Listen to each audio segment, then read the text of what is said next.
All right, episode 12 of the Green DG Health podcast. With me are the girls from BioBliss. Tell me more about yourself, what you do, and yeah. Hello, first, thank you for having us. We are Alexandra, Sophia, and me, Victoria. So our project is about button cell batteries from bio-waste. What type of batteries? Button cell batteries. What's that? The little circle batteries that you use for remotes or toys or different stuff. Oh, nice. I didn't know they're called like that. Nice. And you are actually students at school? Yes, we 11th grade. Nice. And what school do you come from? Tell me more about like what you study and how did you come up with this? So we're from the school Professor Ivana Apostolov. This is a high school, and it's actually an English language school, but we're in the entrepreneurship profile, which our school is really famous for. And you can tell a bit about. So how we actually started all of this, because we're just 11th grade. We've always been passionate about sustainability, and we knew that going in for this challenge, we knew we wanted to do something with that. We had another idea at the beginning. It was mostly about recycling batteries, and we went to the Bulgarian Academy of Sciences where we work with. They help us a lot. And after some research, we realized that a lot of companies actually do that. They do recycle batteries, and we wanted to be more innovative. So we came up with why recycle when we can just make our own.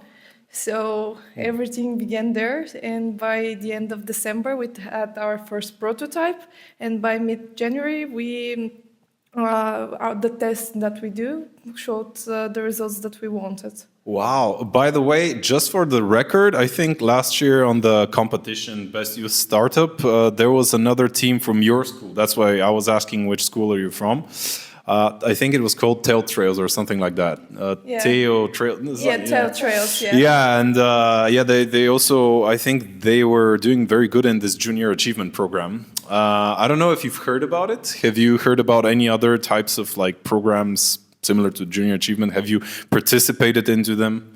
So we've actually participated, and also in March, when was our first competition, we were in Vienna in the Junior Achievement Marketplace, where we won Best Innovation Award. Oh, nice. After that, we won Best Youth Startup in Bulgaria for the category SDG Dragons, and 12 of their special prizes, which was very amazing. Then we did several other things. We've also qualified top 3 in Europe for the Arm European Entrepreneurship Awards, where we're going next week.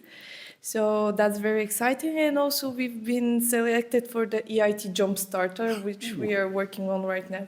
I'm actually also selected for the EIT Jumpstarter. Really? Yeah. Well, I'm in the new European Bauhaus cohort. Which cohort are you, by the way? We're in the same cohort, I think. In the new European Bauhaus? We're in. Are you? Because I'm in the. So this is for the EIT Culture and Creativity, the New European Bauhaus. The guys that are from the EIT Culture and Creativity, they host also the New European Bauhaus cohort. I don't know if... We'll have to check. You have to check. Okay. Yeah. So you've actually had your first sessions. I think this week is the 3rd session from the EIT Jumpstarter, right? It's 4th for us.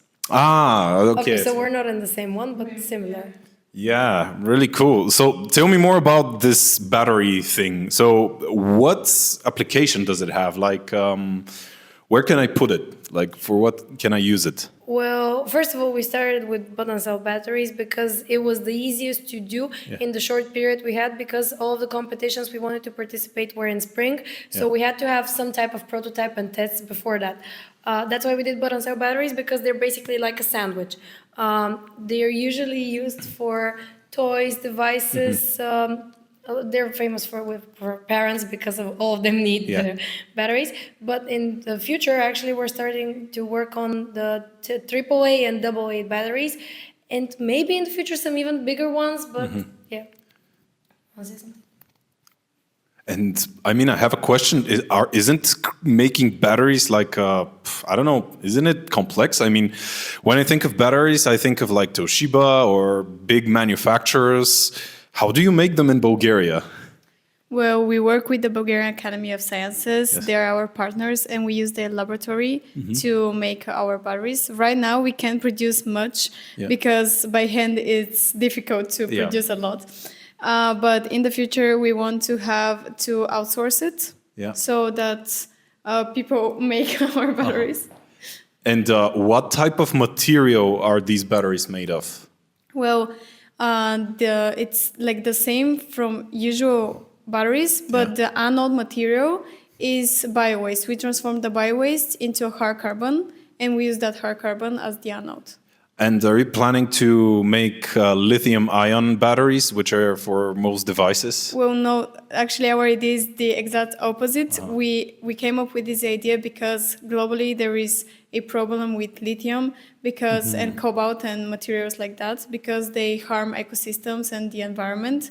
And on the other hand, tons of billions of bio-wastes are dumped or burnt at landfills. And that's why we recycle the bio-waste and so that we don't use lithium. But is it going to be like a replacement for some cases? Is it possible to make, let's say, batteries for a phone with your batteries, let's say? Well, as Sophie says, right now we are doing the button cell batteries, but in the future we want to make all kinds of batteries. Wow, really cool. So are you actively searching for financing currently? Yes, actually, that's why we're participating in so many competitions. Currently, we have some mentors which are helping us to navigate ourselves in this journey, and we hope that these mentors will bring us to some investors. We have, currently, we're participating on the 19th of June at the Spin-off Bulgaria conference, where we'll be presenting in front of investors. So hopefully, this is our chance. Ooh, yeah, very nice. And so I forgot to ask, what is your philosophy about financing? I mean, with financing, you have to give away equity. How much are you, do you want to give up or do you want to get like subsidies or what's your philosophy for this? Actually, what they asked us a lot was, why don't you sell your idea? Yeah. No way. Yeah. We're really passionate about it. Like when everyone sees us, you're just 3 high school students, you're doing this for now. We really want to pursue this in the future. So about financing, right now we're registering our company so we can start getting some financing. And we're thinking of having this kind of, usually you have a CEO and then you have a board members. Yeah. So what we'll propose to these investors is to become a board member so they can participate in some discussions and when we have some decisions to make, and also it will be easier to kind of receive money. Yeah. But for now you want to like have control over this thing and gain traction and yeah, which is logical. And tell me more, where did you get your inspiration for going into entrepreneurship? Because you're in the 11th grade and like maybe your school has motivated you, but have you had any like podcasts that you listen to or movies or books that sparked this inspiration for entrepreneurship? For myself, I went into the school because of the entrepreneurship profile, because I've read what they do, and actually our school is really famous for this profile. We've won numerous competitions, not our company, but many of them for our students.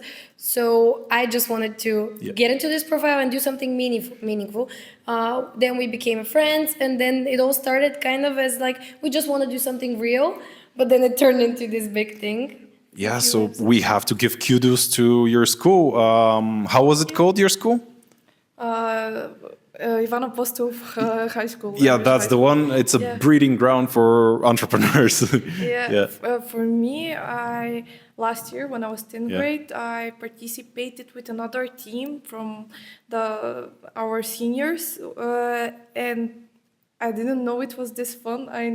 I never encountered with entrepreneurship. I went to several other competitions, and I knew that I wanted to continue doing that. And we as a friend, as a group, we're just very compatible, and it's a joy just to do this. It's not really like work. It's mostly something joyful. Yeah, that's pretty cool. And do you have any like idea what you want to do in the future in terms of like university and studying?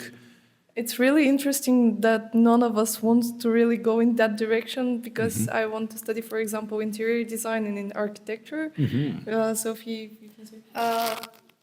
I want to study economics and politics. At first I was gonna apply for business administration, but then I don't know why I shifted. I just wanted to study this. So we've talked about keeping this kind of as our job while we're studying. And I want to study production design and engineering, product design and engineering. Wow, really, really cool. Yeah, very different from what we do, but I think that shapes our idea.